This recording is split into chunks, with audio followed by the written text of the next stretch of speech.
வணக்கம். நான் Vasuki, voice of Vasuki. நம்ம சேனலை தொடர்ந்து பார்க்க சப்ஸ்கிரைப் பண்ணுங்க, லைக் பண்ணுங்க, ஷேர் பண்ணுங்க. இப்போ நம்ம பேசலாமா? ஒரு பெண் கோபப்படுகிறாள் என்றால் அதன் பின்னால் என்ன இருக்கிறது தெரியுமா? ஒரு பெண் கோபப்படுகிறாள் என்றால் அது ஒரு நொடியில் வந்த கோபம் இல்லை, அது பல நாட்களாக அவள் அமைதியாக தாங்கிய வலியின் சத்தம். பல முறை அவள் அமைதியாக இருந்திருப்பாள், பல முறை அவள் பேசாமல் விட்டிருப்பாள். ஆனால் அவள் அமைதி ஒரு நாள் உடைந்து போனால் அதுதான் ஒரு பெண்ணின் கோபம். ஒரு பெண் எப்போது உண்மையிலேயே கோபப்படுவாள் தெரியுமா? ஒரு பெண் எளிதாக கோபப்பட மாட்டாள். அவள் முதலில் பொறுத்து கொள்வாள். உறவுகளை காப்பாற்ற அவள் தன் மனசை கூட அடக்கிக் கொள்வாள். அவள் காயப்படுத்தப்பட்டாலும் உடனே பதில் சொல்ல மாட்டாள், ஏனெனில் அவள் சண்டையை விரும்ப மாட்டாள். ஆனால் அதே வழி மீண்டும் மீண்டும் வந்தால் அவள் மனசு ஒரு நாள் நிரம்பி கோபம் வெளிப்படும். அவள் அமைதி உடைந்தால் என்ன ஆகும்?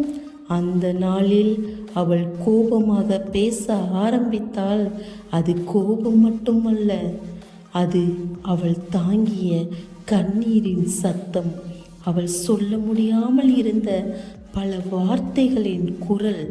ஒரு பெண்ணின் கோபத்தை சிறியதாக எடுத்துக்கொள்ளாதீர்கள், ஏனெனில் அந்த பெண்ணின் கோபத்துக்கு பின்னால் ஒரு காயப்பட்ட மனசு இருக்கும்.